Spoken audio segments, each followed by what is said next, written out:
So welcome everyone to the March 6th, 2024 meeting of the Revere Conservation Commission. I'm going to try and scroll through this agenda real quick. If you can go to my computer screen. If I can blow this up.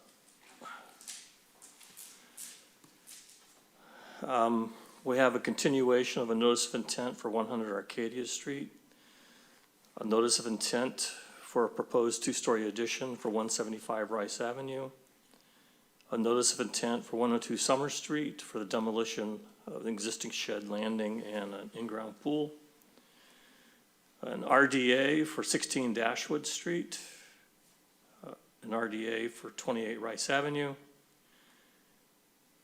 to continue storing docks on the beach, just on the other side of the beach wall there. A notice of intent for 23B Bay Road for a proposed two-story addition. A notice of intent for Pratt Street, new residential development, 250 units. And then we have 3 enforcement items where we sent out enforcement notices, and I know at least one person will be here. I expect other people from those addresses to be here. So that's kind of the agenda. We'll do roll call. First of all, I'd like to welcome Wilson Correa. He's our newest commissioner. And just to announce to everyone that Robert Cassidy resigned. So we still have one opening now on the commission. So roll call. Brian Averback. Here. Wilson Correa. Here. Joe LaValle. Here. Nicholas Rudolph. Here. John Shu. Here. And Samantha Woodman is absent. So we have 6 sitting members, 4 is a quorum. We have 5 present, so I think we're good to go there. All right. Review and approval of the meeting minutes from February 7th, 2024. I'll make a motion to approve. Second. So no one had any additions or corrections or anything? All right. All in favor? Aye. Aye. All right, minutes are approved. All right, first up is a continuation of a public hearing from last month. DEP file number 061-0816. They finally issued one for 100 Arcadia Street. The notice of intent was originally to remove some poured concrete around the edge, install some gravel drip edges around the perimeter of the backyard. So I think we have an update on that project. If the owner would approach.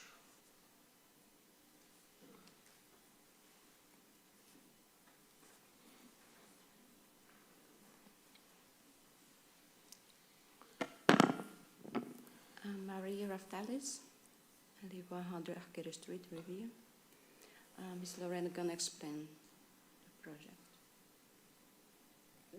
So we, State your name and. Lorraine Escalero, Conservation Commission agent. Since the DEP file number has been issued, I think Maria's willing to proceed with the plan, the original plan, with the drawings from last month, installing a drip edge around the perimeter of the backyard.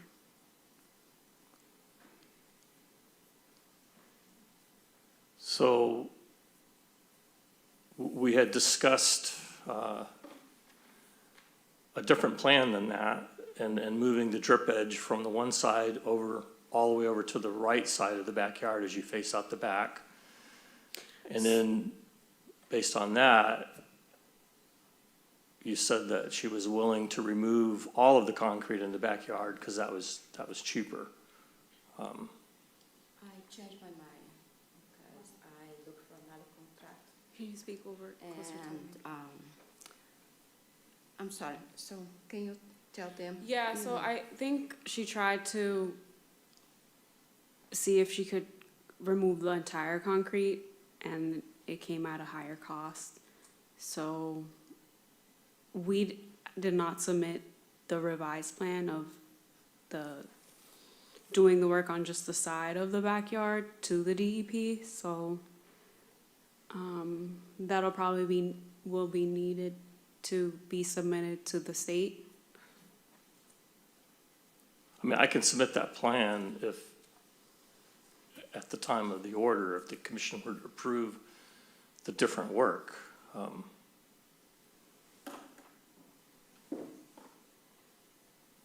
Yeah, that works. Does that work for you?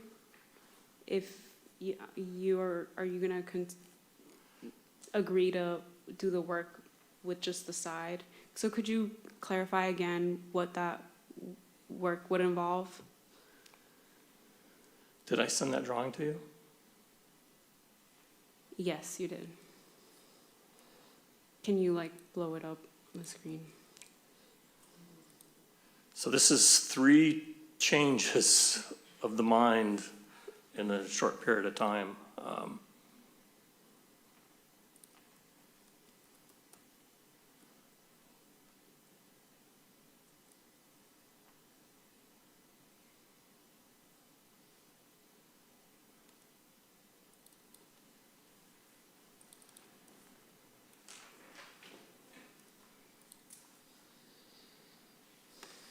So what was suggested, I don't know if people in the audience can see this, I apologize. This, as you're looking at the drawing, what is on the left side is where the neighbor is. What was suggested is putting a small 4-inch curb on top of that concrete along that fence edge and around. And then on the right side of the concrete, cutting that all out on an average of 3 feet wide, making it about 16 inches deep, putting in stone and fabric to where the water would not go towards the neighbor. It would all run off on the right side and over towards that ditch and the wetlands. So this is what was proposed, and I was told you were in agreement with this. And then I was told, no, you're going to remove it all. And now I'm told you want to go back to the original plan. Yes, I'm gonna go back to that plan, Which plan? the last one, just. Can you put it back up on my screen? This one? That one. Mr. Chair? Go ahead, just for Commissioner. information, Yep, is the front of the house on the top of the screen or at the bottom? it's at the bottom of the screen. The street is at the bottom. The street's at the bottom. Okay, thank you. Chair, do you mind if I also ask a question? Last time when we were here, your neighbor, obviously, who's very vested in you fixing this, I'm assuming faster than later, especially with the rainstorms and things that have happening. My question is, I'll ask this to the chair, how soon would she be able to get that plan done if she's going back to that? And how confident are we that that's going to help to mitigate the issues? Because I'm sure your neighbors are not thrilled with what you've done so far. So if you're asking me, this has been in place for several years and has only come up as a problem recently.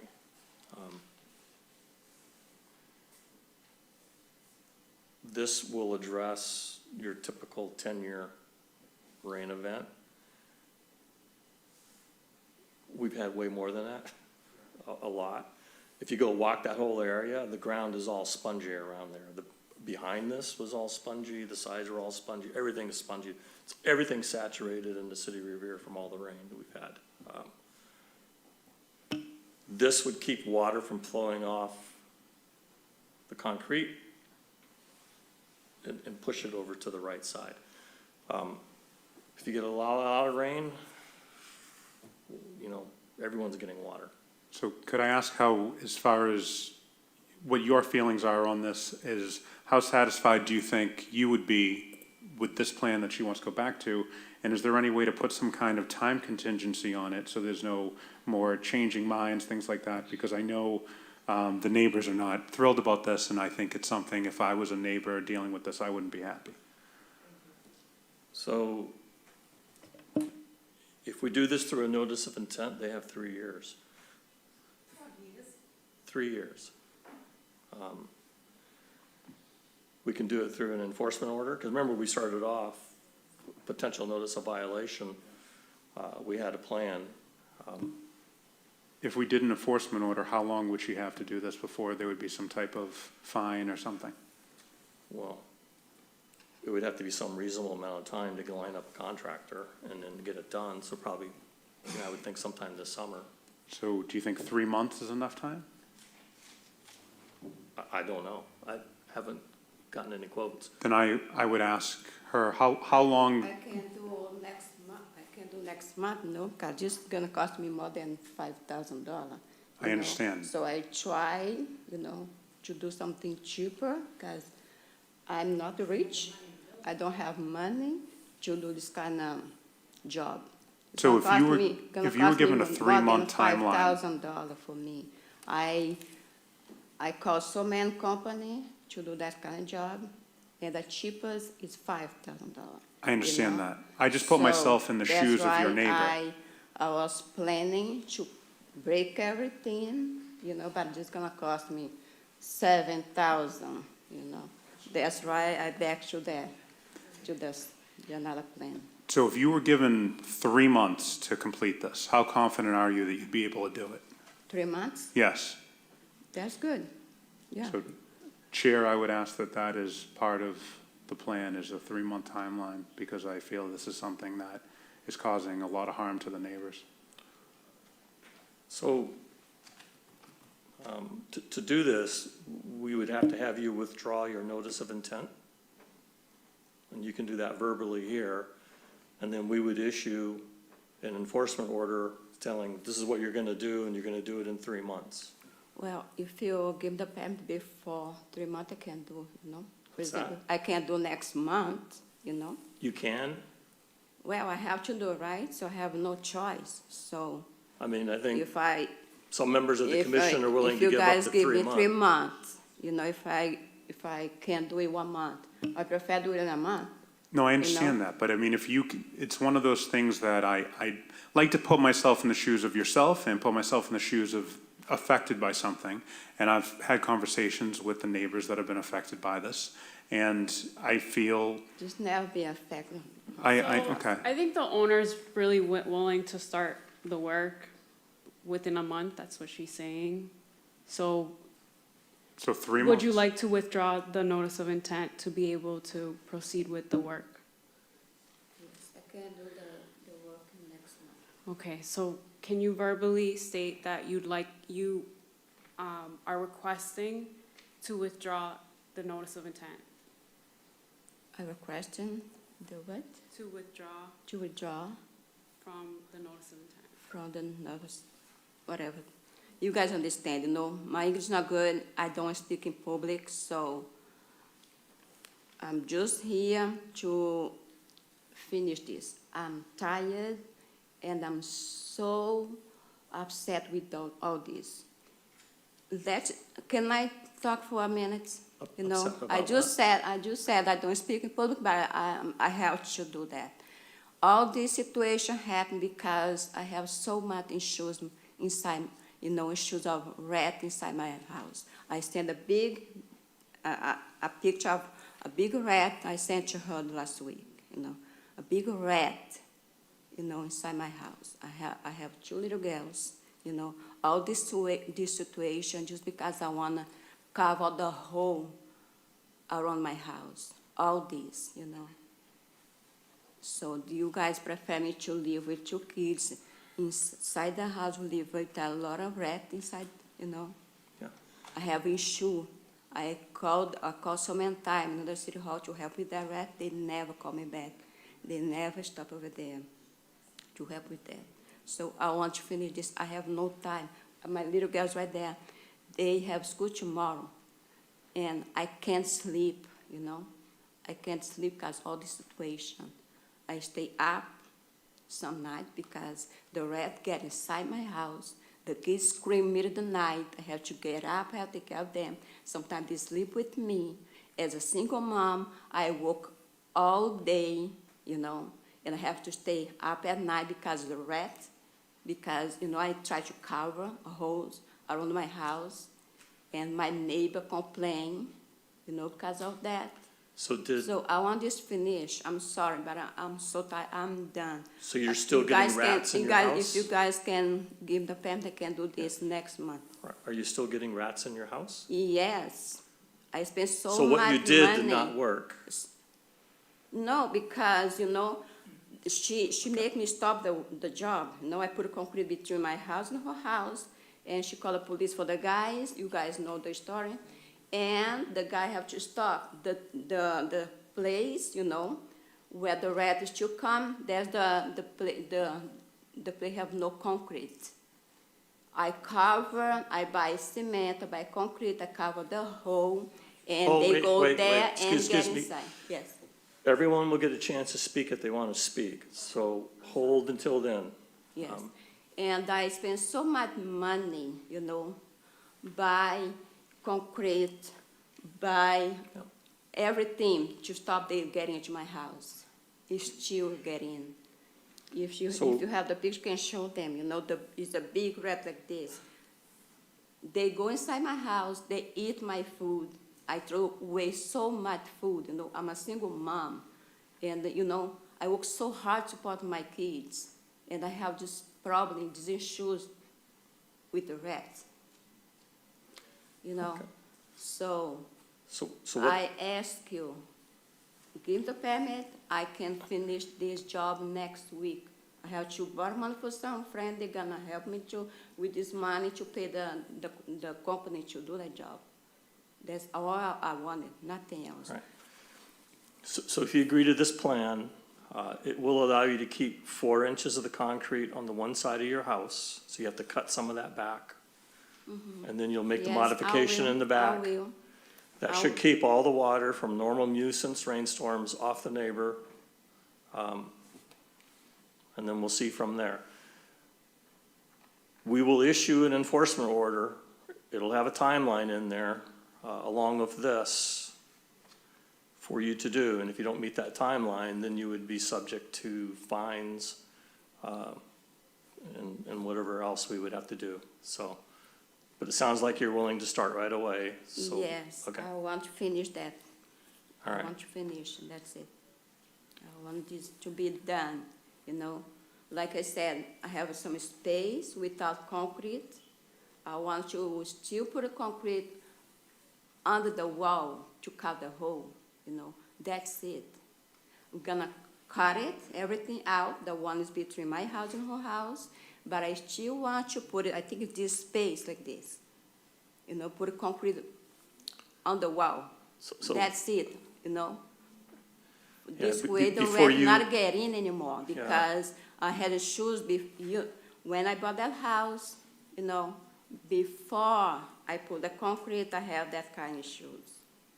And the water in whole backyard, always have that. If you guys go there, check the whole backyard, and the whole deck, always water there, always. No, because I put concrete in my backyard.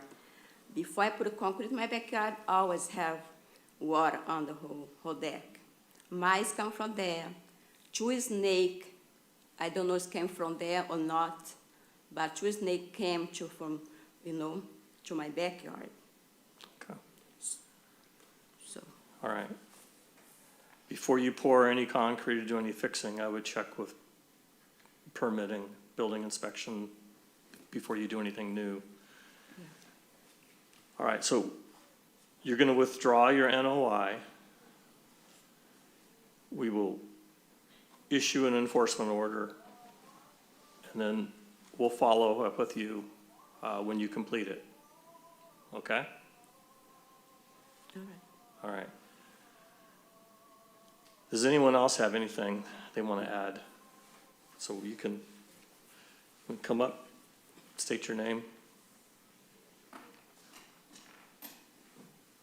Good evening. My name is Lorena Lanza. I reside at 98 Arcadia Street.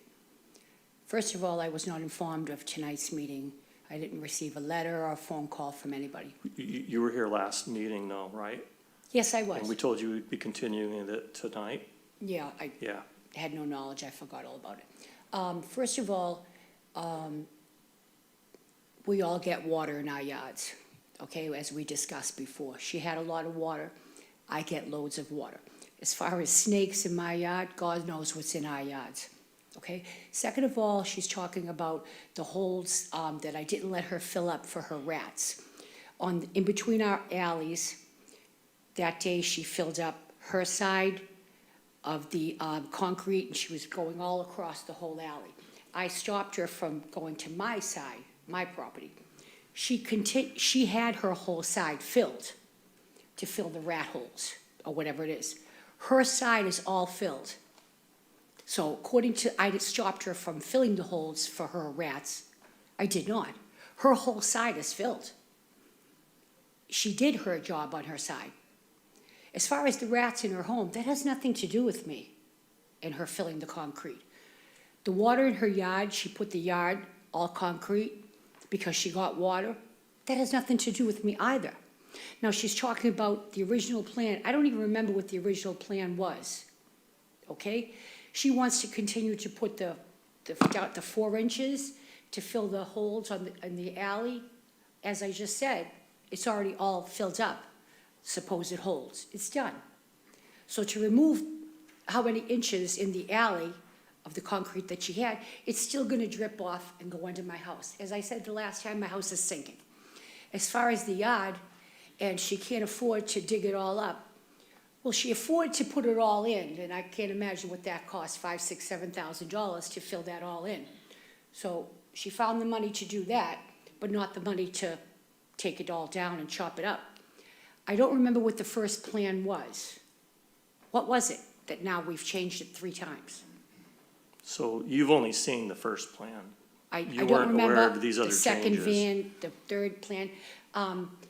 In my estimation, I want it all chopped up, as we discussed, I don't know, 5 times ago.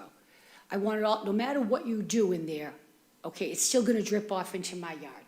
My fence is sinking, the right side of my house is sinking. You guys can down and check it out again and estimate the left side of my house from the right side of my house, since this was all built, the runoff that's going into my yard. Now, she didn't build this years ago, it was built in 2022, her concrete yard. Okay? It has runoff, it has runoff. It's not fair what's going on. The rats in her house has nothing to do with me and the concrete that she's put. She works hard, she has children, I get it, but I worked hard for my house too. I'm on Social Security, I'm on a fixed income. I can't be rebuilding the whole side of my house. It's not fair to me. And as I just said, the concrete that she's done everywhere clearly didn't work. So, I mean, have feelings for me too in my property. I've been there 22 years. I pay my taxes. I do everything that I'm supposed to do. I should have some rights here too, sir, about this concrete and things that aren't true that are being said here this evening. It didn't work, everything that she's tried to do. It didn't work. I want it all taken up. It did not work, the rats that she's trying to get rid of. And all of it is causing problems. Every single dot of concrete that she's put up. Even keeping these 4 little inches is still gonna drip off and cause it all to go under my house. The yard is still dripping off and going onto my house. Snakes and all this stuff, yeah, they're all there, but this is where we chose to live. Don't live there, move away. I've dealt with it all these years. This is where I chose to live, as you and I talked about this before. Move. Okay. Thank you very much for listening, and I'm just asking for help. Is there anyone else? Councilor Angela Dorino Sawaya, Ward 5 Councilor. I have a problem with it being changed again. I understand everybody has problems and everybody has to work on trying to find a happy medium. But if you just gave her an ultimatum that she has to have it done within 3 months, what's going to happen if it's not done within 3 months? You know, it's not fair to Lorena And I know she's been here numerous times about the same issue. Her house is sinking. I have been there, I want to say 3 or 4 times already, and I've actually seen the water coming off of her concrete pad onto Lorena's property. And I just want to make sure that it's done in a timely fashion.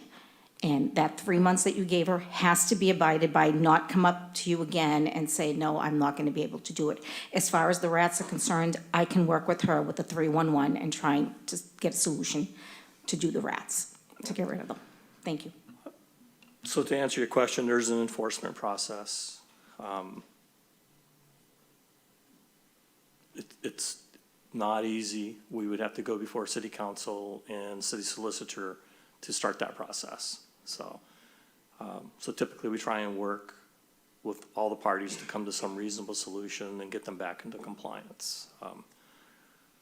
What's proposed here is something, and we'll find out, that likely would have been permitted. If there are continuing problems, then we'll have to go back and redress it. I just want it done in a timely fashion. She's been waiting long enough. Okay. That's all. Thank you.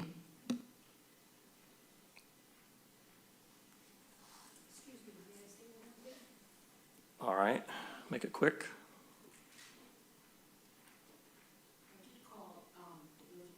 Turn your mic on. No, push the button. Thanks. I did call the building commission, I believe it was, a couple of months back, and when they came down and they seen the concrete, and it started that day with the alley, they came down and I believe they gave her a fine. So I called a while later, and she was being get a $250 fine weekly until this was taken care of. That's what I was told. I wonder, is that still being implemented today? I don't know, that's a separate process from Okay. us. Well, I mean, you're saying. We have not, as far as Conservation Commission, issued any fines. Okay, well, I believe they had, I just was, if you don't know about it, then I'll check myself. Thank you very much. All right. Is there anyone else? So, I don't know what you guys want to do. She's withdrawn her NOI. So I think we can close the hearing if you agree to that. I'll make a motion to close the hearing. Second. All in favor? Aye. Aye. All right, so the hearing's closed.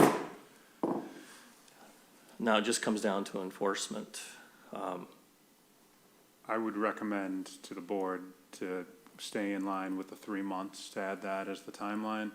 I think for what the neighbor said and for what she even said about being able to do it within a month, that gives us 2 extra months to be able to get it done.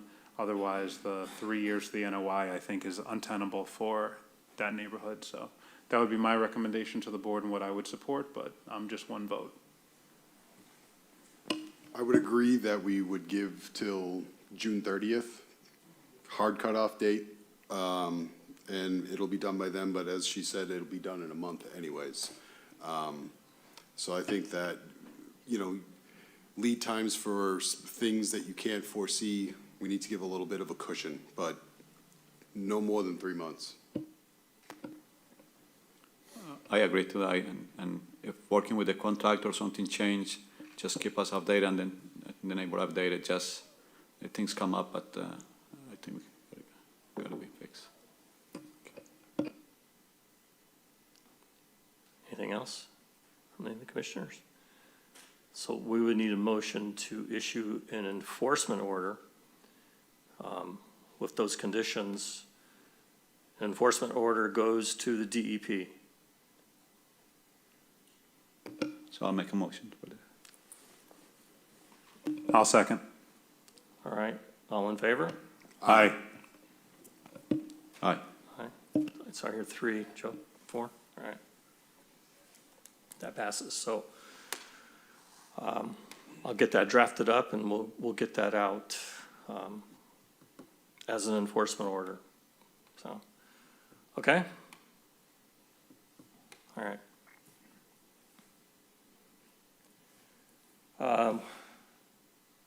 Next up is a notice of intent for 175 Rice Avenue, DEP file number 061-0813, Gregory Olson, owner. It's proposed two-story addition over an existing deck footprint and demolition of an existing deck. You're going to be representing?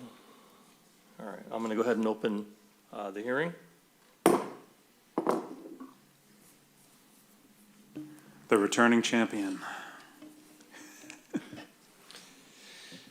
Thank you very much. I guess I'm the commissioner, so this way. Mr. Chairman, members of the commission, for the record, Rick Salvo with Engineering Alliance, here this evening on behalf of Mr. Olson, who's the owner and the applicant. Also with me this evening, our attorney Nancy O'Neill, who's the attorney representing Mr. Olson, as well as his architect Jay Bradley is here as well. This particular project went through the Board of Appeals already. It's already had a public hearing process. The proposal is to construct a two-story addition over an existing deck that exists between the dwelling and the garage. We did have a site visit out there.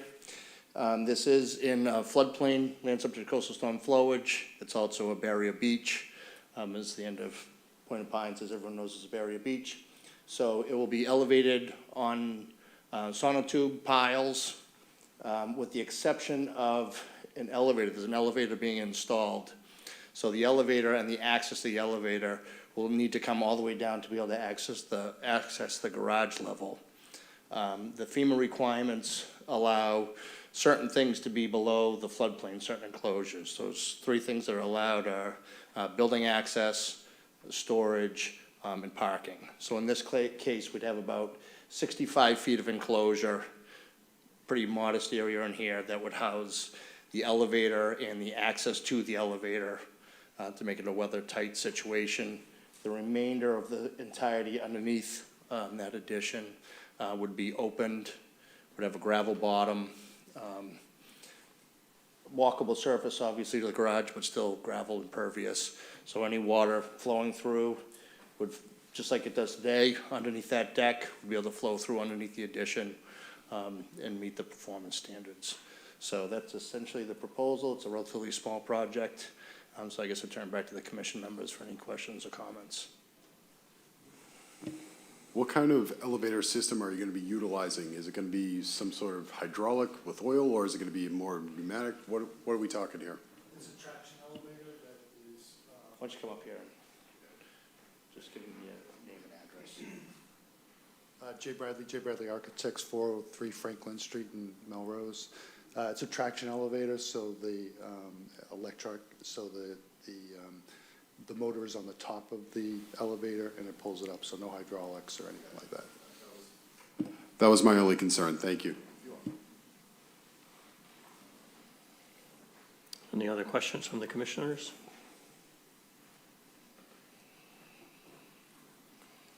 So you would kind of characterize this as not much is changing from the existing as found today footprint?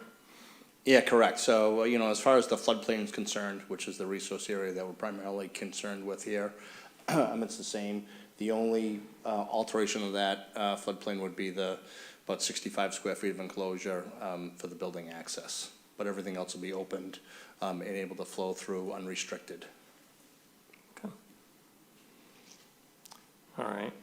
Any other questions?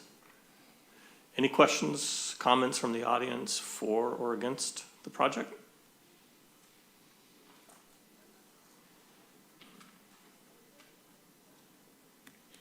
All right, hearing none.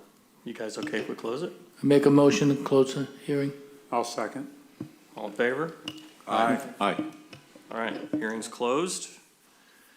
Any discussion among the commissioners? I don't think it has that much of an impact to the area, and I think it'll probably look better than what it does currently with, if he's involved with the project, I'm assuming it's going to be done correctly, so I have no objection. I mean, there's an elevated porch there that connects the building to the garage there now. That's just gonna go away. All right, any other discussion among the commissioners? All right, Make a motion to approve. approve the NOI? Say again? Yeah, to issue an order of conditions, yes. Second. All right, all in favor? Aye. Aye. Aye. All right. Okay, Thank you for your time. where do you want me to Appreciate it. send that? You can pick it up? Yeah, I'll pick it up. All right. Next up is a notice of intent for 102 Summer Street, DEP file number 0610815, Stephen Lackus. This is for demolition of existing shed, a landing, and filling of an in-ground pool.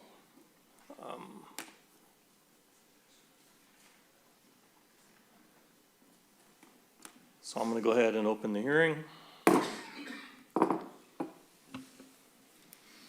State your name and address. Hi, good evening, Ryan Rosine, I'm with Goddard Consulting, 291 Main Street, Suite 8 in Northborough, Mass. So tonight I'll go through the project. So 102 Summer Street is the existing single-family house on the site. There's a lot next to it, directly adjacent, that has a detached garage, shed, and an in-ground pool. And so what the project is proposing to demolish that detached garage, shed, and there's a small landing outside on the back side of that as well, and then removing the concrete decking around the pool and filling in the pool with gravel. So when this was originally proposed and what we had sent you in the original submittal, it did not include removing the concrete decking around the pool, and it was just going to be filling in the pool and not removing the actual liner and the concrete that the pool is made up of. But after further consideration, the applicant is going to be removing that. Removing what? Removing the concrete decking that's completely around the pool, Alright. and as well as the pool sides and the bottom of the pool. What were those made out of? It looked like metal to me. Yeah, so I'm not entirely sure. The applicant said that he thinks it's made out of concrete. There might be some metal portions of it, but it'll all be taken away and disposed of properly. Okay. So up here, behind the property is salt marsh, so most of the property is completely within buffer zone to that. It's also land subject to coastal storm flowage. And actually in the front here, it's not shown on this plan, but there's a small area of riverfront area that comes in from across the street from Belle Isle Inlet.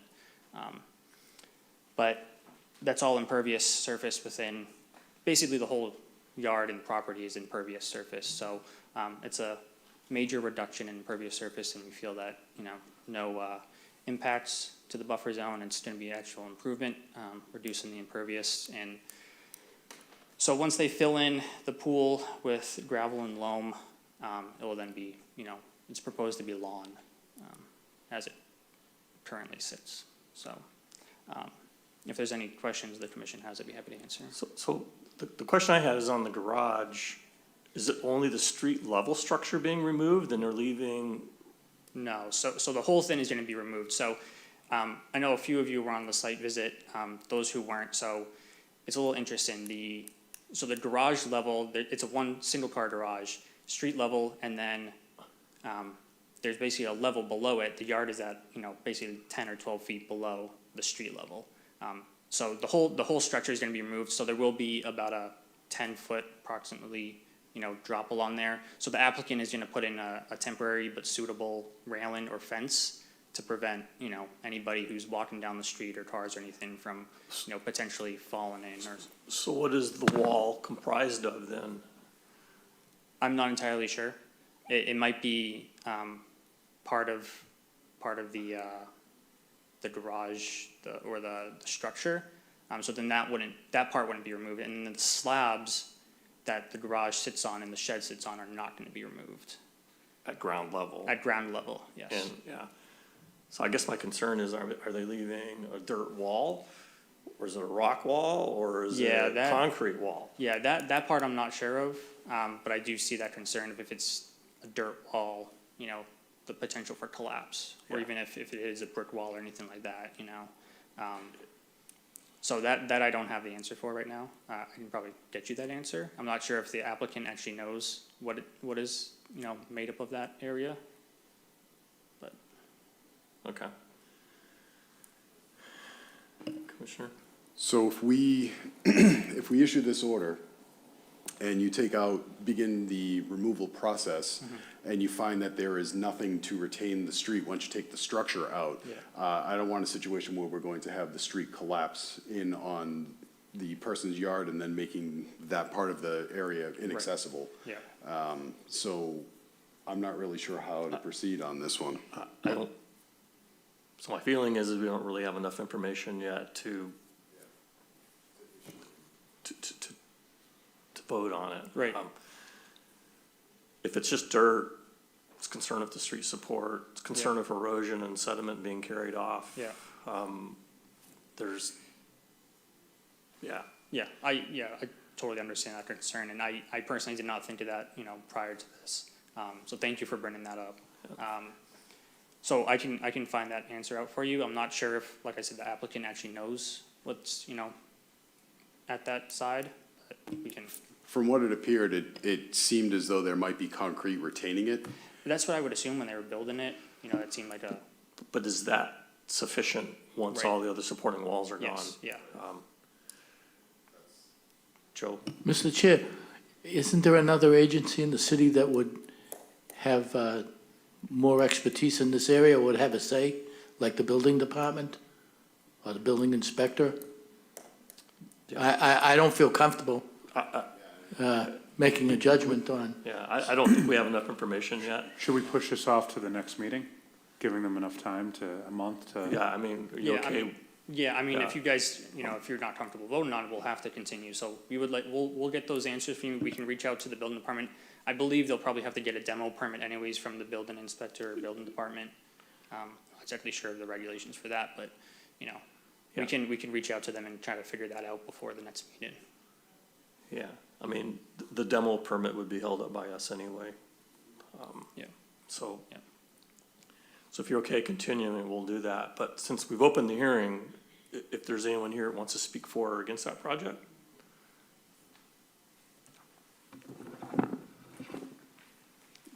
State your name and address. Jamie Reinhagen at 96 Summer Street, Unit 1. We are the adjacent property to the garage that's been in disrepair. Our driveway, If I face the house, which side are you on? if you're facing the Facing the garage, garage from the street? we are the driveway that you guys walk down to do the site inspection. Okay, all right. That is our driveway. I have concerns if you're taking down concrete that our driveway is going to be impacted. The fence that's supposed to be keeping the property separate is in disrepair. It's been fixed, but it's toppling over again with all this wind and rain. So we obviously want the property fixed. We would like the garage to be removed, but we would like it done safely so it doesn't impact, our driveway and our property. Yeah, your driveway extends a lot further down Correct. along that fence. That's so, All the way to the back, yeah. so whatever's gonna happen there is already gonna happen. Right. So your complaint is you want them to fix all that? Well, I just don't want our driveway falling in if you're fixing that, but you're not grading it to street level or grading it down. If it's staying that far below, we need to make sure that our driveway isn't gonna collapse. Yeah. Okay. Okay, That's all I have. yeah, no, that's a concern. Thank you. Chair, could we make that part of the requirement of, Well, yeah, at that time, we'll, next month? if- yeah. we'll And I see. would assume that you're gonna do a lot more due diligence on all of this before coming Yes. before us again. Yeah, so I'm not, I can go back to the site and visit, but is there some sort of retaining wall that goes along your driveway, like between, like that the fence sits on? No, Okay. it's on like concrete, little like cement pads. Okay. The fence is sitting on cement pads. Okay. And the fence is toppling. So that's, in my mind, that's kind of a separate issue. Because it sounds like it's gonna fall over if the garage just stays.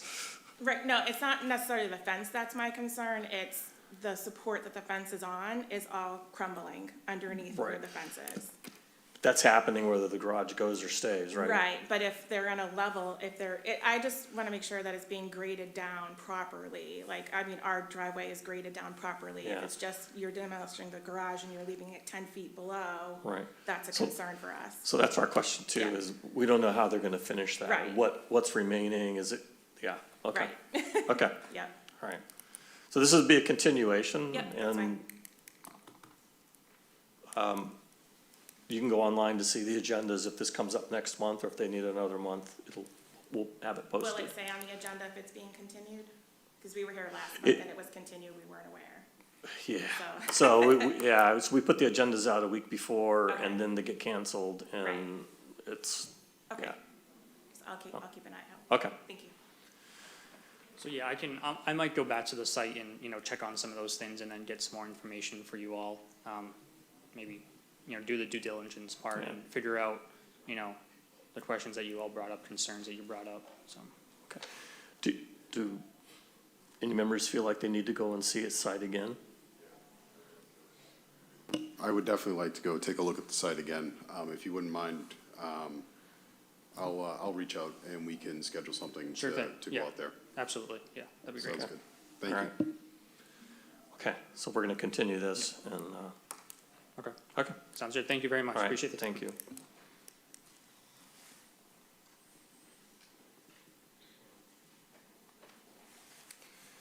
All right,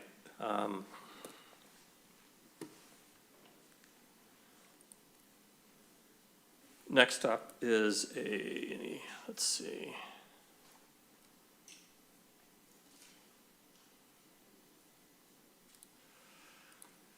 It's a request for determination of applicability for 16 Dashwood Street, Iman A. Casas.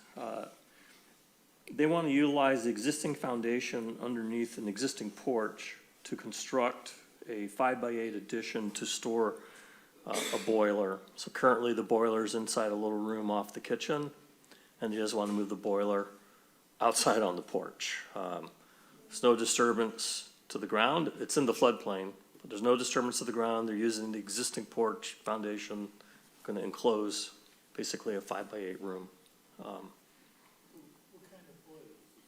It's a gas boiler, natural gas boiler, hot water heater.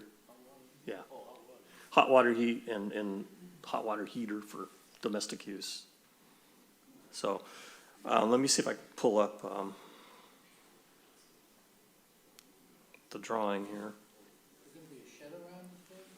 Yes, they're gonna build a shed on the porch, basically.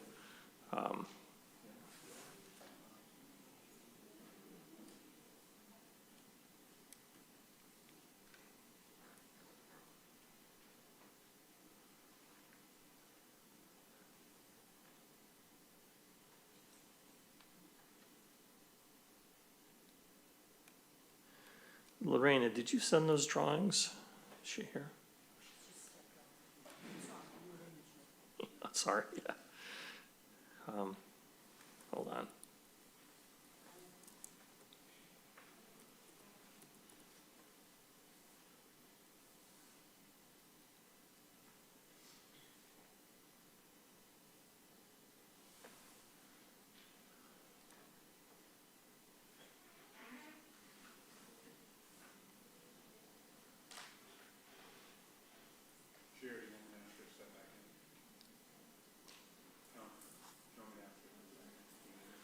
Yeah, I'm just trying to find drawings. It would help if I can pull them up.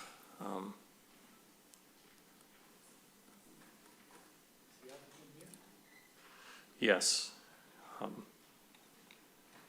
You guys should have seen it all the drawings, the pictures. All right. So if the applicant can come, or the representative for the applicant, Mrs. Casas. So if you want to state your name and address.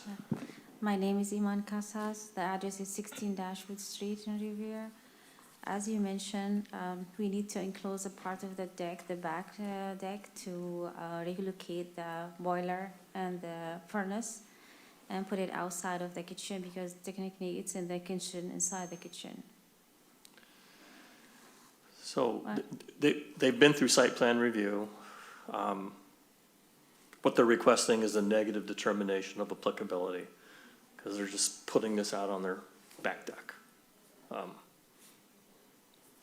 You have any questions, Yeah, John? I'm kind of confused. This is for hot water, you said?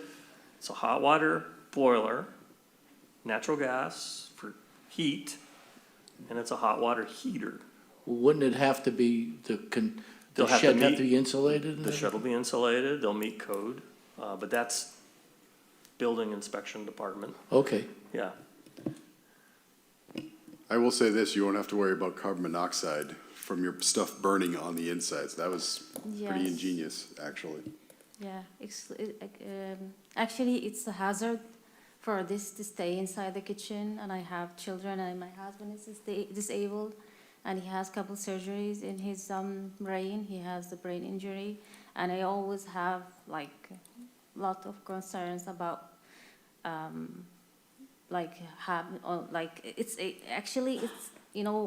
it's inside the kitchen, and when my kids like moving around in the kitchen eating their meals or going to the bathroom, they just pass this, and it's risk.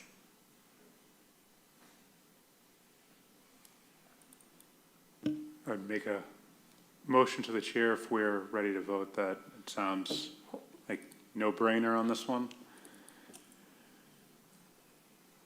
And I have the drawings here. Yeah, I don't see them quickly. So we need a motion that Motion for that negative. this project Yeah, doesn't really have an impact to provide a negative determination.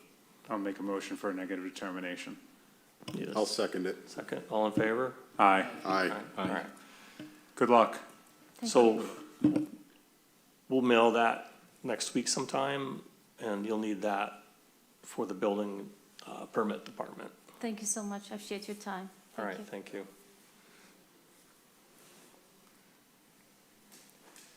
Next up is a request for determination of applicability for 28 Rice Avenue, Point of Pines Yacht Club.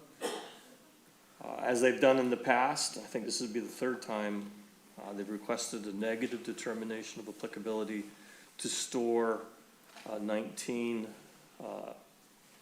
floating docks on property east of the clubhouse, which we've provided negative determinations of applicability in the past for this, so. Good evening. My name is Vincent Pacini. I reside at 213 Bradstreet Avenue, Revere, Mass. I'm the Commodore of the Point of Pines Yacht Club. You All right, explained exactly what we're asking for. Would be our third time to do it. yeah. In the application, I think you added a time frame of when you'd be doing it? Yeah, usually, for example, last year, in 23 to 24, we have to play the tides when we pull them and put them back in again. But because of the weather, last year it was November 10th we pulled them, to now this year, April 6th. So this year, April 6th, we'll be putting them in. We don't have a date, but it's usually the end of October, no later than early November, because then we're in storm season. So I walk by there all the time. I've been out there. They store them single high on the dune. The dune grass comes back every year. Doesn't impact any habitat. It's a temporary thing. Looking for a negative determination, so. I would not only give a negative determination, I mean, why not allow it without a time frame, just for all year? So if they do need extra days or whatever, Commodore, I wouldn't have an issue with that. We were trying to avoid any comments regarding the possibility of piping plovers or anything like that, and when they start their nesting. So these would be off prior to that. Okay, all right. I just was wondering why the determination of having to do exact times, but if it's gonna make things easier and not have to deal with that, then that's fine. Yeah, that would I just wanna make things easier on you. Yeah, that would be great. Thank you.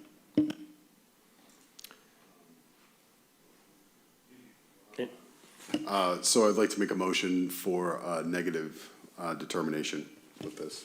And I'll second that. All right, all in favor? Aye. Aye. All right. Thank you very I'll much. send that to you. Thank you. Next up is a notice of intent for 23B Bay Road, Andrea Garcia. DEP has not issued a file number yet, so is the owner here? So we can open the hearing, but we can't make a determination today. It'll have to be continued. Due to the DEP or? DEP has not issued a file number yet. So we can open the hearing, you can make your presentation. We have not visited the site, Right. so we'll have to schedule that tonight. You'll probably have some homework, and we'll continue this into the next month, is how this will work. Okay. So, if you're okay with that, I'll go ahead and open the hearing. If you want to state your name and address and kind of describe your project. So Andrea Garcia, 150 Arnold Street, Revere, Mass. So I'm representing 23B Bay Road. Basically, it's to add an addition towards the left with the half-story dormer over it. It's gonna be the full length of the existing property, so it's 10 by 35. Basically to create more livable space, to add bedrooms, because it's there's 7 people, and I have the owners here as well. It's her 5 kids and her husband, and they have just a 1-bedroom, give or take about 500 square feet where they're living in right now, and they have no space. So The plans I have say 31 Bay Road. there's, her mailing address is 31 Bay Road, but we Okay. discovered Let me, during the process, it's 23B in the All system, right. yeah. so I have sharing my screen. So this is kind of the conceptual where on the left side of that door, you're adding the addition and then going up with the second floor with the dormers. Yes. I just have a question. So you said there's 7 people living in a 1-bedroom that's 500 square feet, Yeah, it's very tiny. but then they have enough money to build this? The thing is that even when we met with her over a year ago, her moving out with all her kids, it's gonna cost her, a good amount to even buy a new house. And I guess she only knows, maybe she's looked into it, I'm not sure, but this is her best route. This is the best option for So her. just some background. Yeah, please, thank you. They had to go to zoning and get a variance for non-conforming structure on the plot. They own the lot next to them. It's small. It's like 20 by 40. And I think the addition's gonna be half of that, 10 feet. The basic elevation's 3 feet. It's in an AE 11 zone. I think they got denied on permitting from the building department because this is way more than a significant addition. It's way more than 50% of the appraised value of the house. So they would have to bring the whole structure into code versus by FEMA, which means raising the whole structure to get the bottom floor above 11 feet. That is cost prohibitive, so they appealed, so building department denied them the building permit, so they appealed to the state's building code entity, and they gave them a variance. So the state building code says, go for it. Our jurisdiction's not building code. Our jurisdiction is, would allowing the structure to be built impact the resource area in a detrimental way? I just kind of got all this stuff just recently. If you're looking for the letter from the state, I have that as well. Do you have the letter? If I you have need it. Okay. I printed it out, I thought.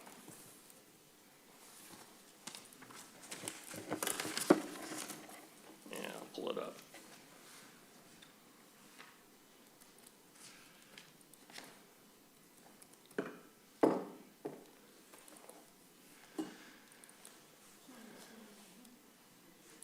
No, and she did not provide it in the application. Anyways, if you go back to my screen, this is from the Building Code Appeals Board. There was a hearing on November 21st, 2023. The city had a person there, Eric Carlson with the DCR was there. They opposed it. Anyways, the board found in favor of the homeowner. So they felt, given the neighborhood, this is really not much different than what's already there. However, it's highly likely you're not gonna get insurance. Right. FEMA insurance, which in my mind kind of perpetuates problems if they get flooded out. Again, that's not in our jurisdiction. Wetlands Protection Act is not in the building code's jurisdiction. So our question is, and this is in land subject to coastal storm flowage, there's a little bit of Barrier Beach, but they're not building on that, so they're out of that area. So it's really just land subject to coastal storm flowage. There are no standards for coastal storm flowage other than storm damage. Would building this create additional damage because of the way the structure is, wave action, or something like that? So that's what we would have to determine. So we have not visited the site, Right. I know there was, yeah, we were planning to, but we couldn't do it. right? Yeah. So we need to schedule a site visit. So for members of the commission, what Saturday would you like to go out and look at it?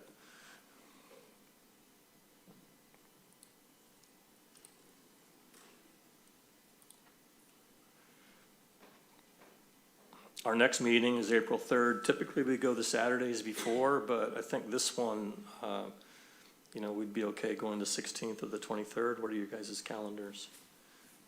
23rd would probably work. What do you? Yeah, I can't do the 16th. All right, 23rd? 23rd? 23rd? So the morning of March 23rd, Okay, say about 9 a.m.? fine with me. Okay. Yeah. Any other questions from the commissioners while she's here? I'm going to hold off for the rest of my questions I have until after seeing the property. Okay. I have a lot more questions in regards Yeah, we need to to see what's the going on property, with yeah. this place. But I'll hold off until the next meeting. Okay. Anyone from the public, either opposed or for this project, want to speak? Okay. All right, so we're going to continue this hearing. We'll do the site visit, and then we'll reconvene in April. Okay, Okay, thank you. thank you. Oh, can Whoop. she speak? She's the owner. She wants to speak. Okay. Hi, how are you? My name is Munirka Jamailovic. I'm owner. And she's made mistake. I have 4 kids, me and my husband, 6 of us living in this home. So before we have a problem, we have apartment and owner coming and say, "Let's need the apartment back. I need go out with my kids." So we don't have money. We don't have nothing to take any apartment. It's so expensive. My uncle is giving me some money to support me to buy home. So that is not possible to buy home. He's giving me $80,000. So we just go on the street. Then I found this house to buy it, to put my kids. We go living on this house, it's too small. Now it's my kids getting big and every single day ask me for the room.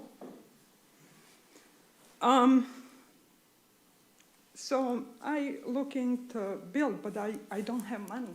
I every month give money for my uncle and I'm done. I pay off him for this house. I buy it, but I don't have money to build house. I feeding 4 kids, working 3 jobs.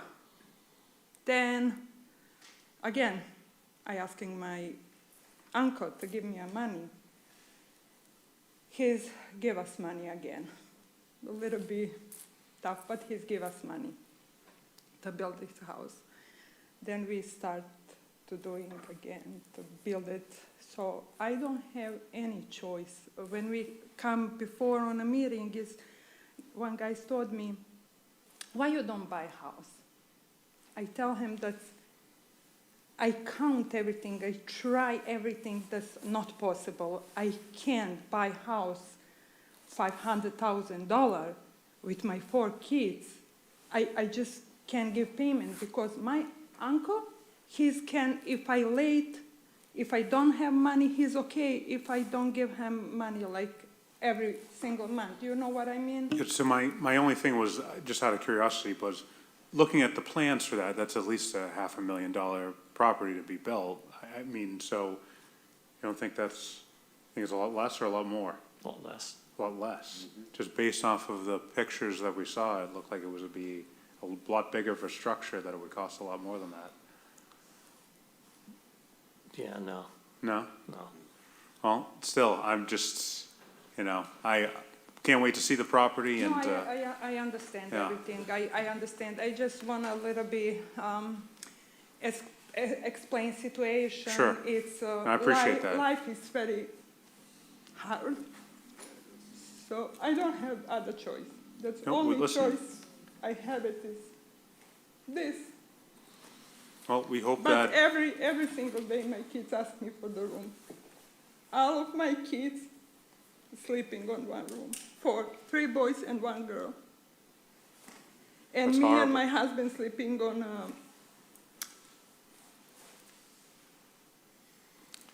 So, I don't know, but. I'm I sorry, just- it's a terrible I just try situation. to No, I explain understand. situation. I don't want you to get upset. We're not here to try to put you and your situation on any kind of trial type situation.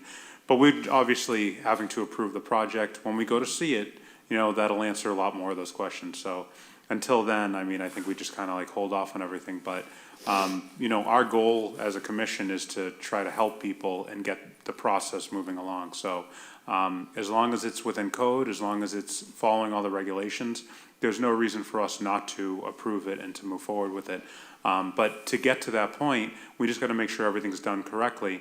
And right now, we need the DEP file number, and we need to see it. So you're doing everything correctly as far as having everything in the right steps.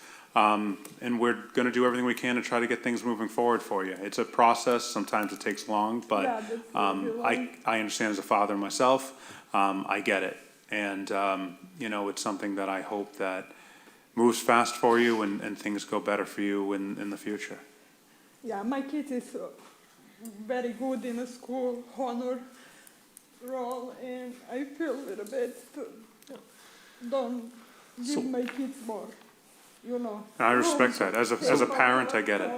To do homework, not doing on a bed, I feel so bad, but my kids is very, very good. Well, we hope that for the But I future it feel goes so better. bad. I feel So bad. give us a chance to do the site visit, and then we'll bring this up again next month, okay? Thank you so much. You're welcome. Thank you. Here, let me start.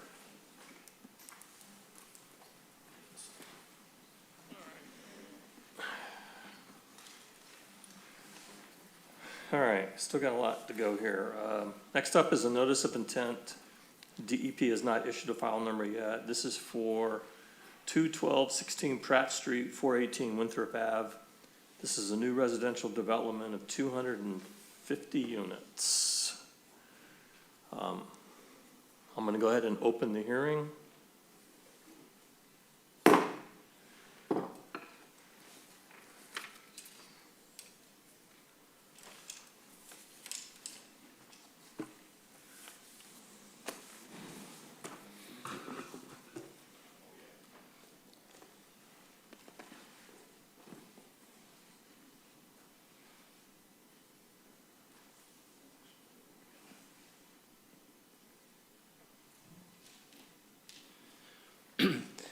Thank you again, Mr. Chairman, members of the commission. For the record, Rick Salvo with Engineering Alliance, here this evening on behalf of Parkway Homes LLC, who is the owner and the applicant of this project.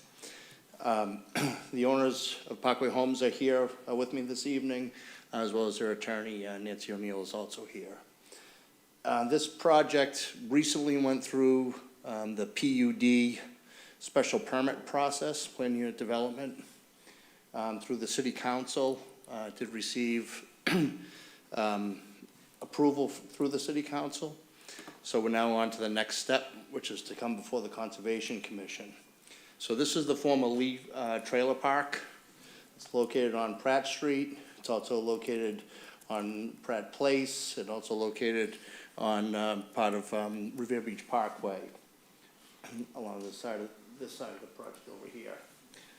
To the rear of the project is Sales Creek and Greens Creek. So to describe the riverfront, the resource areas that exist at this site. So the Green Creek and Sales Creek are a perennial stream. So they are protected under the Rivers Act. There's a 200-foot riverfront area that extends from that, which is denoted by this dashed line here. There's also a 100-foot riverfront area and 100-foot buffer zone to the bank of Greens Creek and Sales Creek. There's a pocket of BVW located in this area over here. There's a 100-foot buffer zone that extends from that resource area. There's a section of ACEC that basically extends almost commensurate with the 100-foot riverfront area from Greens Creek. And then lastly, land subject to coastal storm flowage, which is delineated by this blue line right here. So everything up to this point is land subject to coastal storm flowage. Everything north of that line is located above the floodplain line. This was positively impacted by the LOMA that was filed for Suffolk Downs. This, if you look at the FEMA map, you will see the FEMA map reports a zone AE11. It was reduced to AE7 as part of that letter of map revision. You're going to see when I flip and go through the project, this site was occupied by about 108 manufactured homes, roadways, hard pan area in between them. All of the 200-foot riverfront area, in this case, was previously degraded. As you can see on the existing conditions plan, the trailers were located right up to and onto the banks of Sales Creek and Greens Creek. So everything was completely degraded. There was virtually no topsoil there, virtually no vegetation there, a lot of hard pan, gravel, roadway networks, and that sort of thing.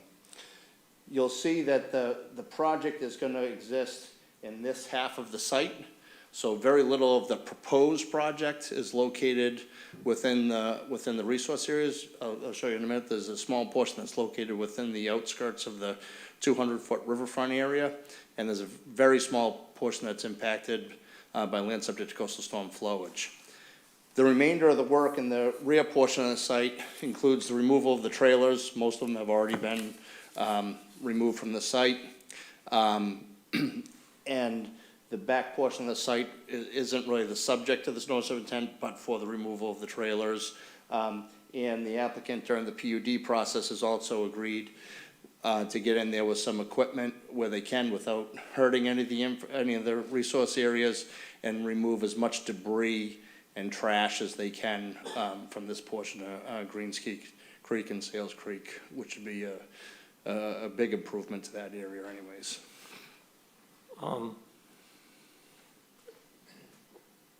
So most of the development's going to be off of any resource areas.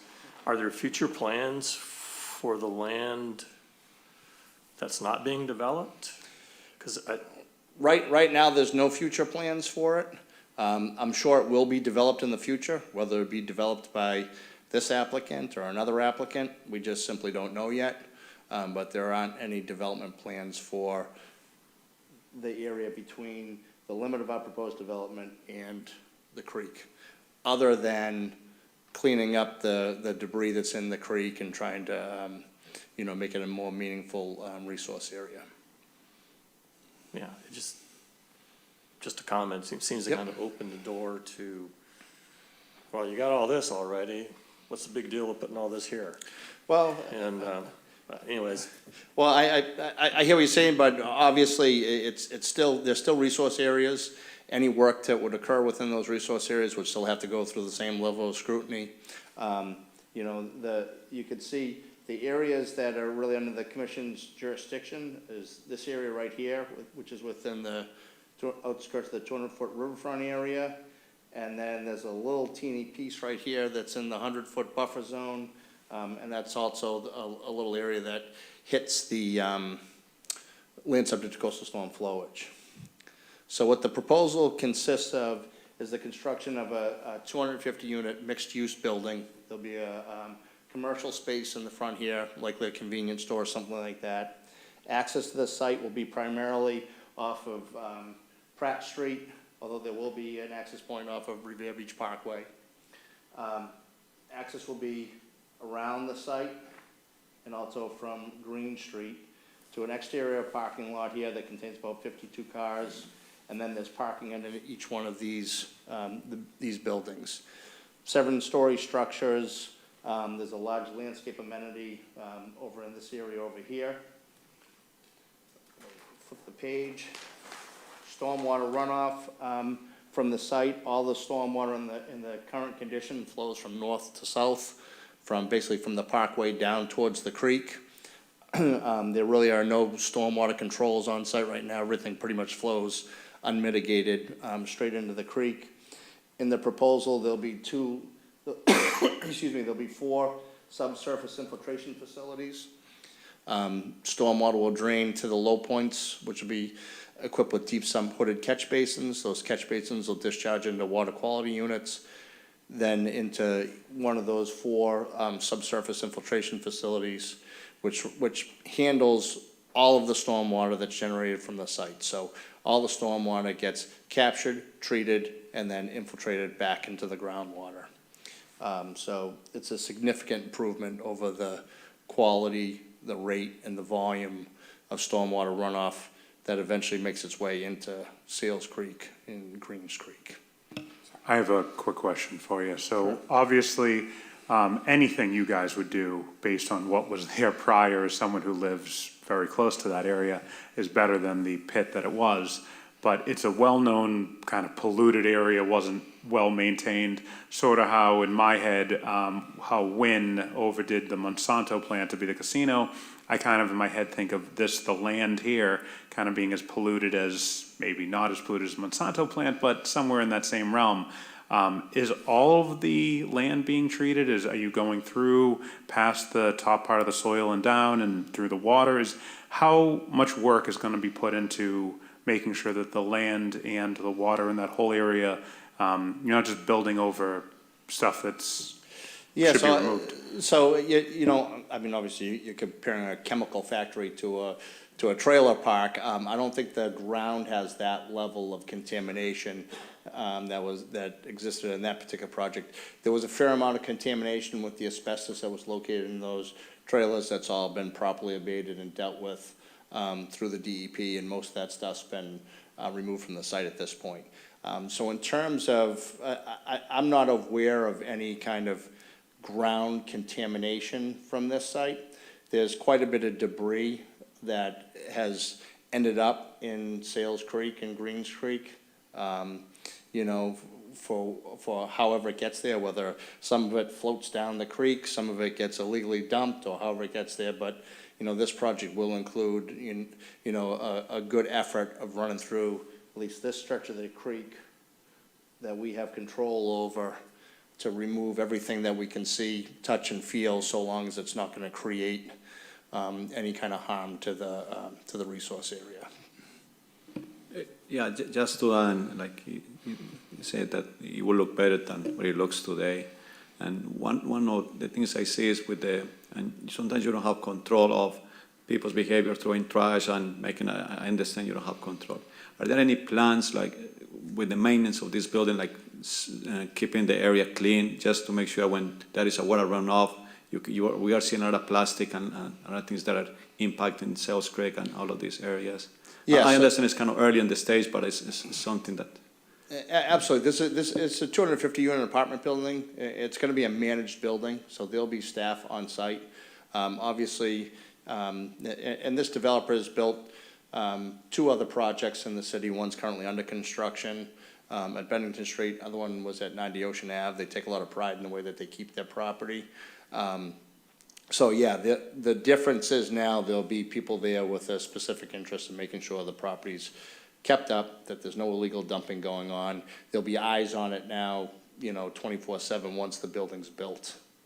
I think, yeah, that will help even the tenants in the building and the community itself. doubt. So that's something I think, yeah, thank you. And are you expanding the entrance off of Revere Beach Boulevard, or is that staying the exact same size that's currently, I know it's currently blocked by a dilapidated, fence, but, as I drive by it every single day. But, the space there isn't a very big space to get there. It's kind of like a slope that goes up and down. Is something being done to either flatten that area, widen it, or is it staying exactly the same? It's gonna be widened out by about 10 feet with a more appropriate radius coming in where it is a divided road. One's coming from one direction here. I think the main entrance of the site is gonna be via Pratt Street, but we will still have that entrance off of the Parkway. And that's where the convenience store will be. That's gonna be mainly to service the people that are in the development. However, will be available to anybody that's in the area as well. Thank you, Mr. Chair. Rick, what's there now, what was there now were mobile homes, but everything was above ground too. I mean, there was nothing, there was no foundations to any of these buildings. So now you're going to have a building with a foundation? Yeah, the foundation, it's almost gonna be like a walkout situation, right? Because we're at grade, this garage will be entered at grade in the back, and it will be below grade in the front.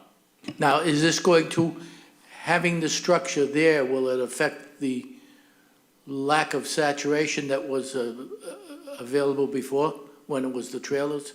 I'm just wondering if it's gonna get redirected someplace else. Yeah, we'll get to redirect it somewhere else. It's gonna get redirected into the drainage systems that we designed. So it's not gonna get pushed off-site, it's all gonna get managed on-site now. So it'll be a curbed roadway. The roofs of the building will all direct water to a subsurface infiltration facility, and then the roadways themselves will be equipped with catch basins or low points. So yeah, so there won't be water flowing haphazardly off the site onto other properties, if that's what you're getting at. Is it going to be parking on the street level or below grade? So there's parking.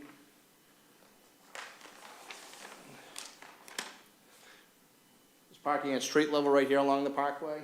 There's parking at grade along the back, and then the balance of the parking is located underneath the building. Lower, or is it down, or is it? No, so. Street level? It's not. Land level? Land level. So there's a pretty significant drop from elevation up at the front, which is about elevation 23, 24, to about elevation a little higher, between 7 and 8 in the back of the site. And so it's almost set up perfectly to do a drive in the garage. You just drive down the driveway, and then you're at grade at the back of the building, pull straight in the garage. So it's not an underground parking garage, it's at grade in the rear. And then all of the drainage from the roof and everything is going down into this system? Correct. Were there septic tanks there previously with No. the trailers? It was all under It's sewered, sewer? water and sewer. And then what are the plans in the meantime for all that land between the parking and the creek? Are you gonna seed it, gonna plant vegetation, you're gonna make a park out of it, gonna? I think the plan is just to grade it off, for right now and kind of leave it the way that it is. I mean, you'd have to plant something to prevent erosion and, Yeah, I don't know exactly how we're gonna stabilize that. We can talk about that to the team. I'm sure we're gonna be coming back here next month anyways, where we don't have a DEP file number, but yeah. I'll get you an answer on that. I don't think you can just leave it bare dirt. Yep. We're awfully early in the process. We are, I'm just, yeah. Any other questions? Because we're gonna have another go at this, it's gonna be continued. We need to schedule a site visit, is the 23rd okay? I believe so. Say around, 20, we did the 23rd at 9, can we do 10 o'clock?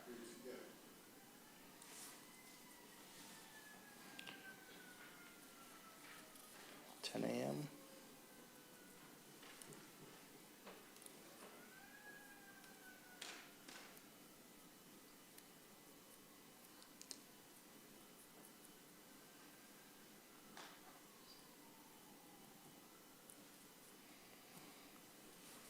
is 10 o'clock the 23rd, okay? Yep.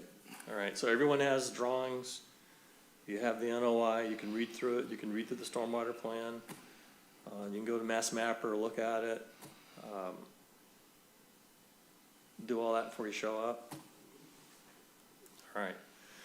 Since this is a public hearing, is there anyone here from the community that wants to speak for or against this?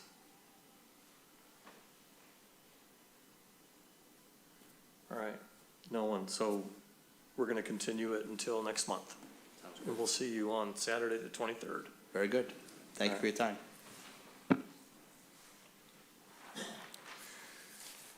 All right, next part's enforcement. I sent out 3 enforcement notices, 12 furlong drive, 14 furlong drive, 20 furlong drive. Is legal counsel for the city here? Yeah, so you want to come up and kind of state your name and just give the commission kind of an overview of everything that's transpired and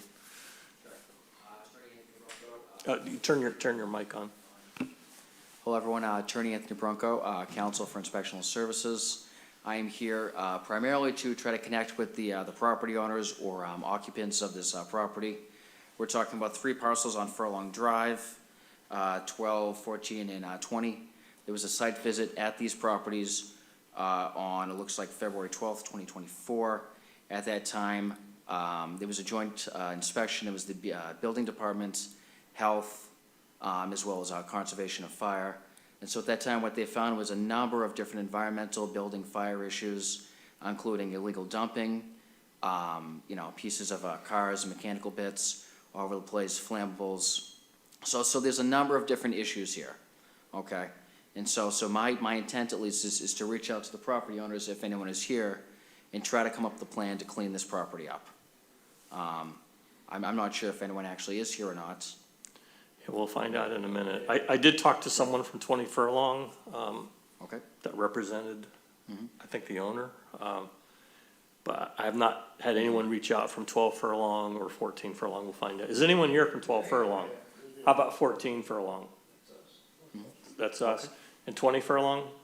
That's you guys. Okay, so we have people here. Okay, sounds good. I would like to let them speak then. Okay.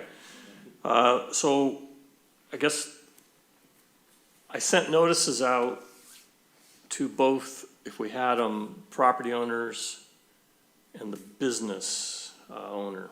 So for 12 Furlong, if those folks are here, if they'd come up.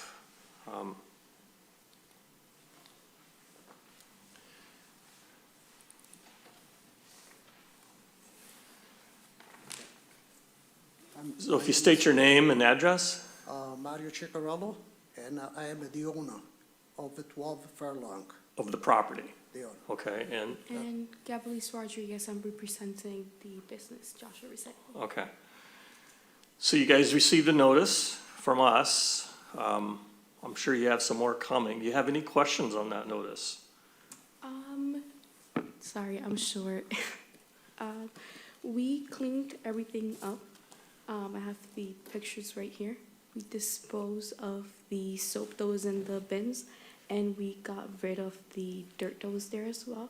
And we put erosion control bags around the fence. Did you get manifests for any of the stuff that you disposed of? Because you had a lot of hazardous materials, containers. Actually, I can show you the pictures. In the pictures, it shows, it was a soap. It was no chemicals, anything of the nature. Can you go to my screen? Okay, you can see those. So, No, that's not. if I can get It's in over the there. containers. See that toxic? That's a soap. It was inside there, but it's already gone. They called somebody. So do you have manifests of where it was disposed of and who took it off? How did you get rid of it? One of the container, actually, the guy is using for next door to wash the cars. It wasn't the cars to wash it. Yeah. That's the thing. He's over here now. but the rest is probably, she can spoke what it's there right now.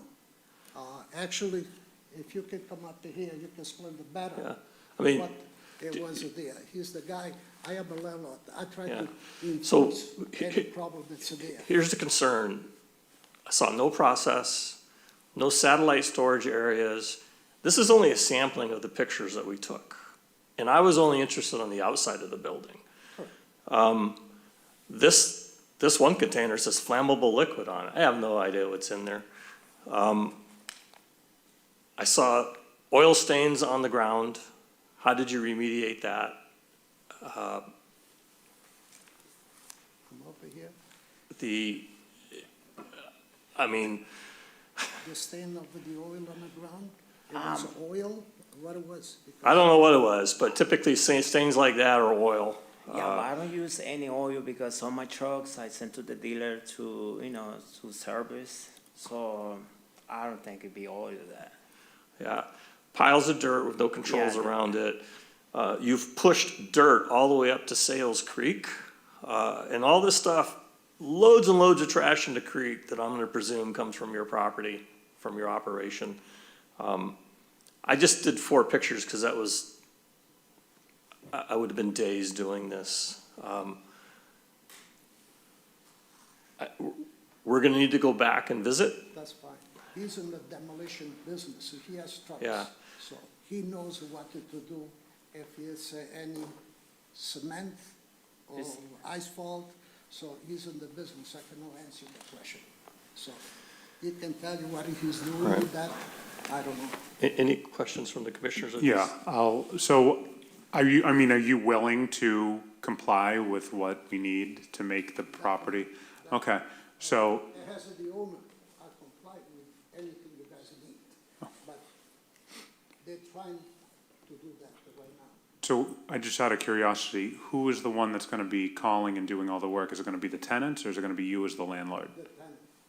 Okay, so, I wasn't ever notified anyway. sure, no, I totally, I'm a landlord myself, I understand.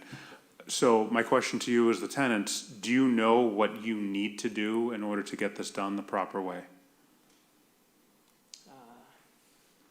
You done a good, he would love it to have somebody to do the site inspection. Okay, so if we do a site inspection and we look through and we give you the list of all the things that need to be done, there's no issue that you're gonna be able to do it. Yeah, so far, we've done 75 or 90%, that's already done. What I need from you is where did you throw the stuff away? Oh, Did you the- just put it in a dumpster and it went off to a Oh, landfill? the dirt? Yeah, I bring to the dump in West Roseberry. I got the receipt and everything. So Yeah, it's one truck. It's, you're gonna need to save that receipt and produce that. And then all the rest of the stuff, what did you do with it? These containers? Where did they go? The yeah, soap, yeah. It's not, I don't care if it's soap or not. Soap will Yeah. burn you. It's caustic. So what he's just basically asking is where is those So containers right now? Where did you throw all this stuff away? Where did it go? It's in the garage. no. This isn't a garage. The soap is in the garage. Only the dirt is already gone. But I got the receipt. All right. So, yeah, for one truck. Because before anything goes off-site, I think what we're looking for are licensed contractors that are experienced in handling hazardous waste, potential hazardous waste, identifying hazardous waste, getting it identified, manifested, and disposed of properly. I don't want to see it end up at the landfill in Saugus and get burned inadvertently. All right. So since you've come, and I'm very appreciative that you've shown up, please see that other guy before you leave tonight. I'd like to schedule another visit so we can go walk around with you. So if you could give your name and address and phone number to Linda, and then I'll give you a call and we'll schedule a visit to come for another walk around. Can I show the picture too? Yeah. Sure, you can leave them with us. And as he suggested, the well-dressed man in the back, I would recommend going and having a conversation with him. All right. Thank you. All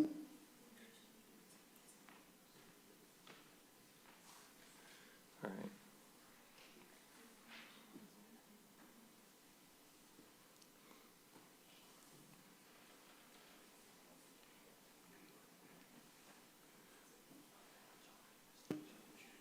Chair, we're moving on to 14. We are, just as soon as she gets done here.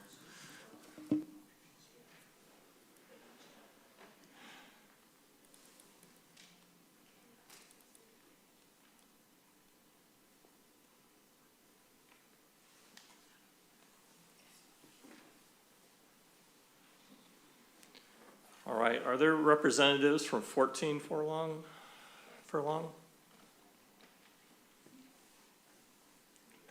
Just say them. All right, if you state your name and if you're representing the owner or the Well, he's business. the owner. Yeah, we're with a business, Freddie Batista. Okay. Do you guys have any questions on the notice? Nope. So I have the same question for you. If you've already started to clean up, you need to track where it's going. And we'd like to schedule another visit just to make sure. 'Cause we're gonna wanna see the manifest where all this stuff goes, just to make sure it doesn't end up in a landfill or legally dumped somewhere else. The other thing we're gonna be asking all the guys to do is to produce some type of document and training. You can't dump like this. You can't store like this. The storing thing, you know, obviously, you're bringing it to our attention, and we're gonna take care of that. The dumping thing is from Can you those go to people- my, those people that were just there. I mean, I've been there 15 years. I've seen syringes, trash cans, bottles in there. Our guys that we have there are great guys. The place is what it is. It's very old. I've been around this area my whole life. And we're doing the best we can. Like, the place is a lot better than it was, but I agree with you. There's some stuff that we have to do, and we're willing to do whatever you ask us to do. But dumping and throwing stuff in that river, that just was never us. You know, unfortunately, those people that live back there, they throw everything but children. unfortunately, because of what's already on your property, we're just gonna assume this is all yours. I mean, this is an open container that was used to drain some type of oily fluid in. There was an oil sheen on it with water. You've got. Well, there's definitely things we have to do. I mean, it's. Can I ask, what is the name of the business? What is the business that is at the property? Majestic Motors. Okay, so is it fixing vehicles or just selling vehicles? Or both? Repairing. Repair, okay. That's correct. It's an auto body shop, that's correct? Mechanic shop and a towing, correct? A tow. So do you have any issue with complying? Absolutely not. No, whatever it is that we have to. Yeah, when, He wants you to talk right into the Talking to me? microphone. no, just, yeah. Mario? You're the owner. No, when we ask you to speak, to just speak into the microphone, because he just couldn't pick anything up. But just to get back to my question, sorry about that. You have no, just as the previous for 12, as 14. Absolutely not. Whatever it is we have to do, we're willing to do it. You know, when he was, you know, talking, if he's the guy we have to see, go over everything we have to do, and one by one, and work at it and get it done, we're on board with that. That's, We have no issue. listen, that's at all we're asking. So, Yeah. as we said before, even previously, this board is very easy to work Right, with. right. And, you know, I have a feeling the city is easy to work with when people work with us. Right, you're from this area, right? Yeah. You know what that property look like, and it's far from the Taj Mahal right now, but it's a million times better than it was 5 years ago. Does it need more? Absolutely. It is what it is, right? I mean, I remember when they used to tow my car when I illegally parked on Revere Beach Custom Auto. We're walking down that dirt road when I was 17 to get my car back. It's better than it was. Is it where it should be? Probably not. And whatever we have to do, we have no problem doing it. We feed our families. There's a lot of good people there. The place doesn't Totally look the understand. greatest, but, and there's some stuff that gotta change. I know, believe me, I have no, So if it's one of those Arguments. things, once it's done, it's done. We're not looking to harass or bother Right, anybody as a right, board. right. We're just trying to I have know it in that. compliance. Yeah, I know So, that. once you guys are done, get it done, we're good. We're on the same page. I Right, think you'd yeah. probably want your property to look better anyway. Absolutely. So, you know, it's one of those things, sometimes you put something off for a while, and then finally it comes to a head where it's like, hey, you gotta work on it. This is that day. So, you guys seem like you're willing to work on it. You as the landlord have been responsive and you've shown up. A lot of landlords don't, so I appreciate that. So I'd say thank you to you guys for being here and willing to work with us and getting it done. The main thing that the chair is saying is, we just want to make sure that some guy named Joe doesn't show up, throw it in a truck, and then dumps it somewhere else. We just want to make sure that there's a chain of custody from where it went from you to where it goes next. Otherwise, I think we're good, and I would recommend a conversation with that. I mean, we can communicate with the attorney. He has all the stuff that we have to do. Is he the contact that we should be dealing with? Or? So for the Wetlands Protection Act, you're gonna deal with us. He wants your information for the other city entities that were there during the visits. So what I need immediately from you, if you can give your name and contact information to Linda, and I'm gonna call you and schedule a follow-up visit. And in the meantime, if you're gathering this stuff up, we're gonna wanna see manifests of how you dispose of it. And then when I come, some of the other commissioners come with me and we go on site, we can walk around with you and point out some more things of what you should or shouldn't be doing. We're really concerned about, well, pollution in general, but all of this stuff reaching Sales Creek, which goes to the marsh, which goes to the ocean. I mean, it's a process. And it is. And then lastly, you're gonna have to demonstrate to us somehow how you're going to, I mean, I've managed a lot of industrial sites. I saw OSHA violations. I saw DEP, EPA violations, kind of all out of our jurisdiction. But you've got a lot of work there in training your employees and coming up with some processes to prevent this from happening again. So if you can give your name and contact information to Linda, and then see the guy in the back. But Thanks. I'm very appreciative that you guys came in. As far as throwing Thank you. stuff in that river, I plead not guilty. Fine. The rest of this stuff. Yeah. Definitely gonna work. All right. You have a card? Yeah, just give her the card.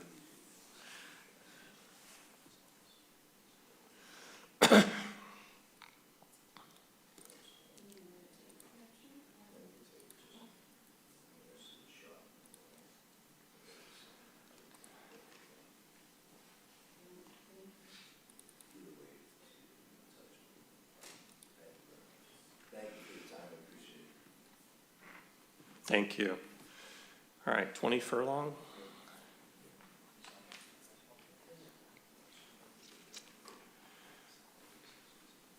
And if you can state your names and if you're representing the owner or the business. My name is Richard Murphy. I'm the attorney for the owner, which is Argene Inc., that owns 20 Furlong.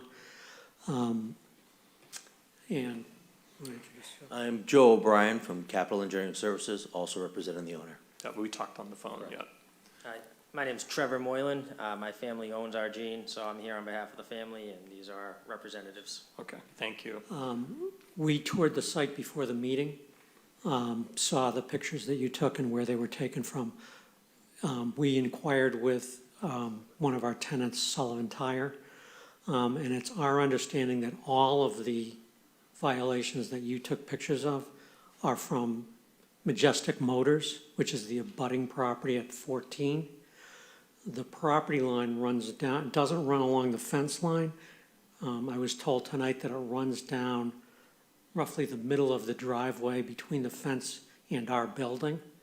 So virtually all of the vehicles and the trash and the other items that are on our side of the fence are Majestic Motors property. It's not from Argene and it's not from Sullivan Tire. So this picture here was not on your property? It was on? That's on 14. That's Okay. on the other side. Our property's the other side of the fence from that. So Okay. you must have been standing in 14 to take a picture towards our property. Those barrels are on 14. Okay. All right. If I might interject, the only exception that you had noted is a vehicle fuel tank located between a container and the building of Sullivan Tire. We're understanding that belongs to somebody else, and we're gonna return that to them and get a chain of custody that it was given to them. I understand it was just a part being stored, but it'll be chain of custody given to them, and they will take care of it. Okay. We were told that it was a fuel tank out of like a 2,500 truck that was cleaned Yeah, out, there's nothing in it, and it was being stored there because it's valuable, but, you know, we'd like to give it back to the rightful owner and have them do a chain of custody. Yeah, I mean- Tell you what they do with it. Normally, when you have It's not businesses that ours. deal in lots and lots of chemicals and oils and solvents and, you know, they're gonna have storage areas, satellite storage areas, proper training, things in containment, Ideally, things that- labeled if they're clean. Ideally, that aren't on our property. Yeah, I might interject that Brewer Petroleum and Sullivan Tire both have contracts with Clean Harbors to maintain their hazardous waste on an ongoing basis, and that's how they manifest it. okay. Can you go back to my screen? So this middle picture, this is on your property?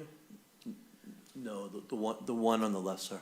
The one on the left, the one in the middle is The not? one on the left is the one that has the Right. fuel tank in between the storage container and the building.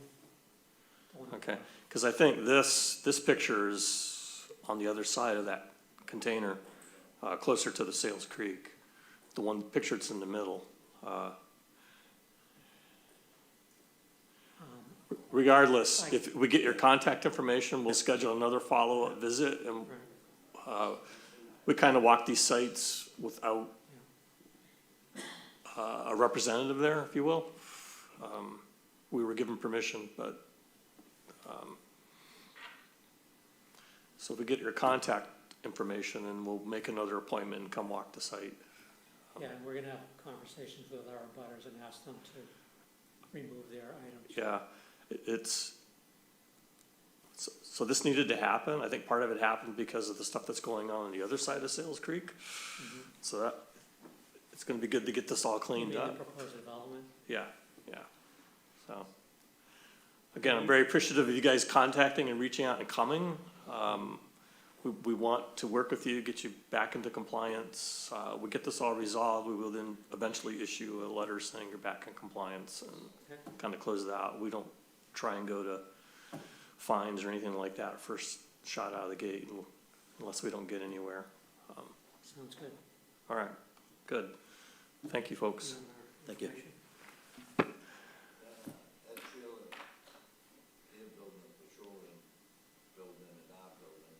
You have to speak in the mic. Turn the mic on. Turn the mic on. Press the red button.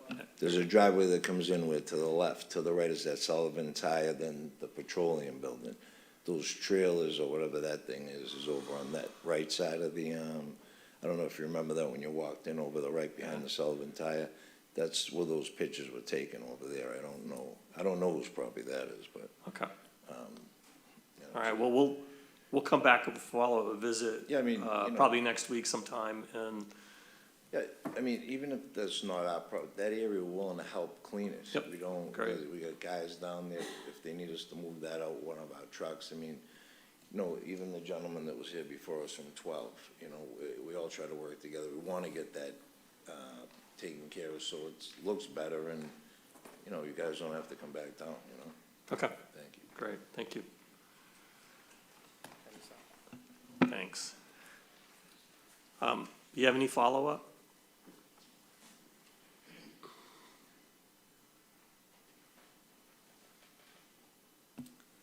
So I think at this point, all I would say is, so, I think we've been kind of clear, right? Wetlands protection is under you guys, and kind of everything else.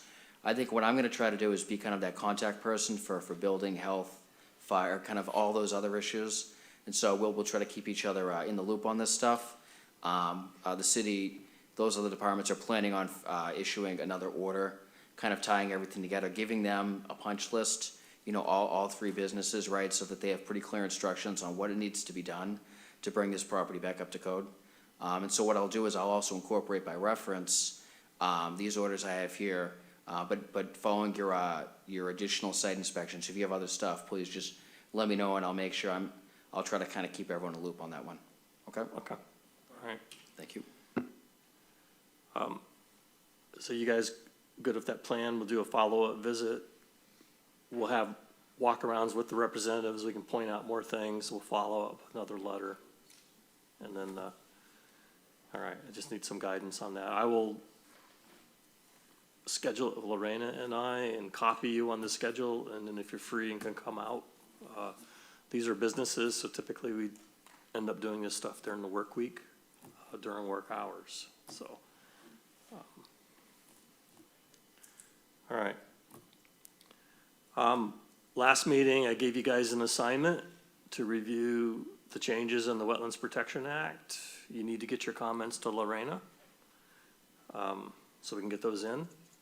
If you don't remember your assignment, let me know and I'll resend it. I remember the assignment. I just had a question. So as we go through, and I have it, as we go through our sections, you basically, it's just comments on each section that we have about that? Or just? So you have the red line version, the marked up version, you're gonna see the changes. You should be thinking about, well, how do I apply this? Is this gonna work? Did they consider this?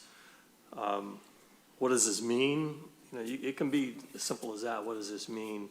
I don't understand your intent here. Okay, so like even follow-up questions to what, Yeah. all right, I just wanted, before I submitted. Lorena's just gonna try and compile all of that. We're Okay. just gonna send off one big list. I'll send you an assignment, Wilson, on that. Also, the Mass Association of Conservation Commissioners, they just released a schedule for training for the Wetlands Commissioner Certificate. You can get almost everything done online. You should take advantage of that and further your knowledge in the Wetlands Protection Act. If you haven't, you should do that. You will get compensated when you submit the receipt and, you know, the certificate of passing. There's 8 courses. I think almost all of them were available online. I saw, are you guys getting communications from MAC? Okay. Yeah. Yeah, the more knowledge you have, I think it makes your job easier, makes my job easier. Because then you can ask better questions. Is there anything else? I'll make a motion to adjourn. You have anything before we? All right, second? I'll second it. All right, all in favor? Aye. Aye. All right, we're adjourned.